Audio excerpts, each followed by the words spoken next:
Hello నమస్తే అండి అందరికీ. ఈరోజు జరగబోయే night match RCB versus RR match అయితే బాగుంటుంది అనమాట. అంటే ఒక టీం వచ్చేసి ఫుల్ ఫామ్లో ఉంది, ఇంకో టీం వచ్చేసి నెగ్గుదామా వద్దా అన్నట్టు అవతలకి మ్యాచ్ ఇచ్చేసి వీళ్ళు మ్యాచ్ ఓడిపోతున్నారు అనమాట. వీళ్ళ చేతిలో మ్యాచ్ ఉన్నా సరే. సో ఆర్సీబీ అనేది మంచి ఫామ్లో ఉంది, ఆర్ఆర్ కూడా మంచి ఫామ్లో ఉంది. ఇప్పుడు ఫస్ట్ 10 ఓవర్ల వరకు, తర్వాత 10 ఓవర్ల వరకు వాళ్ళ చేతిలో ఉండట్లేదు. మ్యాచ్ నెగ్గుతారా ఓడిపోతారా అనేది ఇంకా దైవేచ్ఛ అనమాట.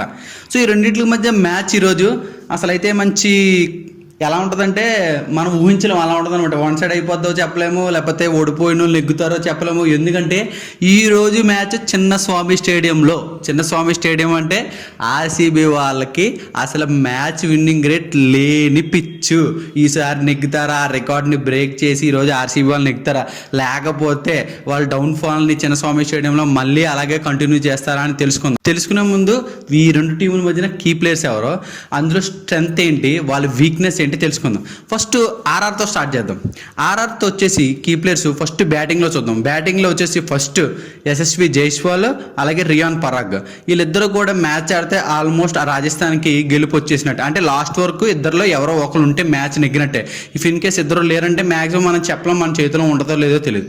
అలాగే బౌలింగ్ వచ్చేసి సందీప్ శర్మ అలాగే జోఫ్రా ఆర్చర్. సూపర్ అనమాట బౌలింగ్లో మాత్రం వీళ్ళిద్దరికి స్పిన్లో కానీ ఎందులో కానీ ఎవరు కూడా సపోర్ట్ చేయట్లేదు. వీళ్ళే బౌలింగ్ వేసి వీళ్ళే వికెట్లు తీస్తున్నారు. లాస్ట్ మ్యాచ్ సందీప్ శర్మ బాగా కొట్టించుకున్నాడు అనమాట, 4-6. అలాగే ముందు ఢిల్లీతో కూడా అలాగే కొట్టించుకున్నాడు ఫైనల్ ఓవర్స్లో. అంటే కాన్ఫిడెన్స్ లూజ్ అయిపోతున్నాడు అనమాట. అంటే మనోడికి ఎవరు సపోర్ట్ లేక అలాగా.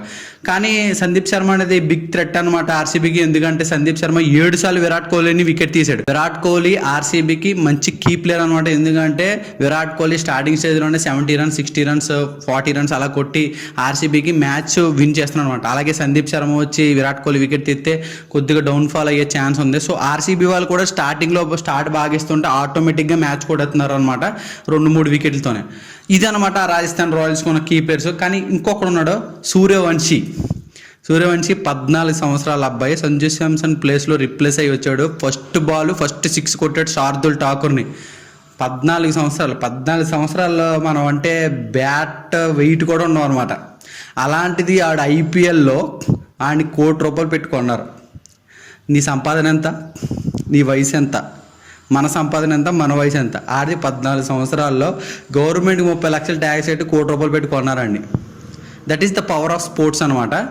అలాగే సూర్యవంశీ ఫేస్ బ్యాటింగ్ దిగుతున్నాడు. 35 runs కొట్టాడు లాస్ట్ మ్యాచ్. అలాగే సూర్యవంశీ ఇలాగే చిన్నస్వామి స్టేడియంలో రెచ్చిపోయాడు అనుకో, ఆ పిచ్లోనే ఫస్ట్ బాల్ 6 అలా కొట్టాడంటే. ఇక్కడ పిచ్ చాలా చిన్నది, కొడుతుంటే అసలు ఫియర్ లేకుండా కొడుతుంటే ఎక్కడెక్కడికో వెళ్ళిపోతున్నాయి. మనోడు కూడా ఒక 10 ఓవర్లు నిలబడ్డాడంటే రాజస్థాన్కి డెఫినెట్గా మ్యాచ్ నెగ్గుతారనమాట. ఇఫ్ ఇన్ కేస్ ఒకటే రాజస్థాన్ మ్యాచ్ ఓడిపోవాలంటే జైస్వాల్, రియాన్ పరాగ్, సూర్యవంశీ వీళ్ళు ముగ్గురు 10 ఓవర్ల లోపల అయిపోవాలి. ఇఫ్ ఇన్ కేస్ ఎవడన్నా 11 ఓవర్లు 12 ఓవర్లు నిలబడ్డారంటే తర్వాత ఓడిపోవచ్చు, అది వేరే విషయం అనుకోండి. ఓవర్కి 9 కొట్టాలని 8 కొట్టాలని మ్యాచ్ ఓడిపోతుంది, అది వేరే విషయం. కానీ లాస్ట్ ఓవర్ 18, 19 ఓవర్ల వరకు 15, 16 ఓవర్ల వరకు ఉన్నారనుకో చిన్నస్వామి స్టేడియం కాబట్టి ఆ ఓవర్ లోపల వీళ్ళు ఉండే లోపల మ్యాచ్ ఫినిష్ చేస్తారనమాట. సో వీళ్ళు చాలా క్రూషియల్, ముందు వీళ్ళు తీశారు.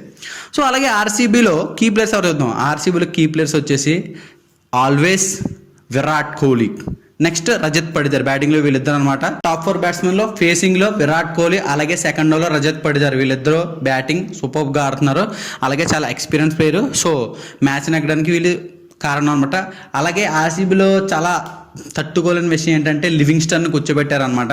లివింగ్స్టన్ కూడా ఫామ్లో లేడు, కానీ he's a very good player. కాకపోతే కూర్చోబెట్టాడు, సమ్ ఫామ్ లేకపోవడం వల్ల, ఇన్కన్సిస్టెన్సీగా ఆడడం వల్ల తీసారనమాట. అలాగే బౌలింగ్లో వచ్చేసి ఎవరంటే జాస్ హేజల్వుడ్, భువనేశ్వర్ కుమార్. వీళ్ళిద్దరికి మంచి బౌలింగ్ అటాక్, ఫేస్లో మంచి స్వింగ్ వేసి వికెట్లు తీస్తున్నారు. సో ఈ రెండు టీముల్లో వీళ్ళు అనమాట కీ ప్లేయర్స్. అలాగే హెడ్ టు హెడ్ వచ్చేసి ఈ రెండు టీంలు 30 మ్యాచ్లు ఆడినాయి. అందులో 16 మ్యాచ్లో ఆర్సీబీ నెగ్గింది. అలాగే 14 మ్యాచ్లు ఆర్ఆర్ నెగ్గింది. పెద్ద వేరియేషన్ అయితే ఏమీ లేదు. కాకపోతే ప్రజెంట్ ఫామ్ని చూసుకుంటే ఆర్ఆర్కి చాలా దృఢంగా ఫామ్ లేకపోవడం వల్ల మ్యాచ్ ఓడిపోతున్నారు అనమాట. Toss is very crucial. Toss నెగ్గిన వాళ్ళు చేజింగ్ తీసుకున్న వాళ్ళు మ్యాక్సిమం మ్యాచ్ నెగ్గుతారు. ఆర్సీబీకి చేజింగ్ వస్తే మాత్రం వన్ సైడ్ మ్యాచ్ డిఫాల్ట్, మనం ఆలోచించాల్సి మళ్ళీ ఫస్ట్ బ్యాటింగ్ వస్తేనే ఆలోచించాలి. ఎందుకంటే ఫస్ట్ బ్యాటింగ్లో 200 కొట్టిన రాజస్థాన్ వాళ్ళు చెప్పలేం, వాళ్ళు ఎలాగంటే ఆడదామా వద్దా అన్నట్టు వీళ్ళే నెగ్గుతారులే అని అనుకునే టైంకి అందరికి షాక్ ఇచ్చి మ్యాచ్ నెగ్గుతారు అనమాట. అలా ఉంటుంది ఆర్ఆర్తో మ్యాచ్. అలాగే సూర్యవంశీ తెలిసిందే, ఈ మ్యాచ్ 50 కొడతాడో లేకపోతే విరాట్ కోహ్లీ ఉండడం వల్ల మనోడికి అగ్రెషన్ ఇంకా పెరిగిపోయి విరాట్ కోహ్లీ ముందు నేను మంచి పర్ఫార్మెన్స్ ఇవ్వాలని 60-70 కొట్టాడు అనుకో. అందరూ కూడా ఇలాగ ఆడుతున్నమాట. ఆర్సీబీతో ఆడితే ఆర్సీబీలో విరాట్ కోహ్లీని ఇంప్రెస్ చేయడానికి ఆర్సీబీని తొక్కేసి ఆడుతున్న లెవెల్లో ఆడుతున్నారు చాలామంది యంగ్స్టర్స్ కూడా. విరాట్ కోహ్లీ ముందు మనం కనబడాలని చెప్పి పొరపాటున అలాగ ఆడడానికి ఆర్సీబీ పడిపోద్ది అనమాట. సో ఆర్సీబీకి చేసింగ్ రావాలని కోరుకుందాం. నేనైతే ఆర్సీబీ నెగ్గుతుంది ఈరోజు. ఆర్సీబీలో ఉన్న వాళ్ళ హోమ్ పిచ్ మీద ఇప్పటి వరకు ఒక మ్యాచ్ కూడా నెగ్గలేదు. ఈరోజు మ్యాచ్ నెగ్గి చూపిస్తారేమో అని నేను అనుకుంటున్నాను. సో మీరేమనుకుంటున్నారు కామెంట్ బాక్స్లో మెన్షన్ చేయండి. తర్వాత మళ్ళీ మ్యాచ్లో మంచి ప్రిడిక్షన్తో మళ్ళీ మీ ముందుకు వస్తాను. అప్పటి వరకు don't forget to like, share and subscribe. సరే మరి ఉంటాను. ఈరోజు మ్యాచెస్ బాగా ఎంజాయ్ చేయండి. Bye bye.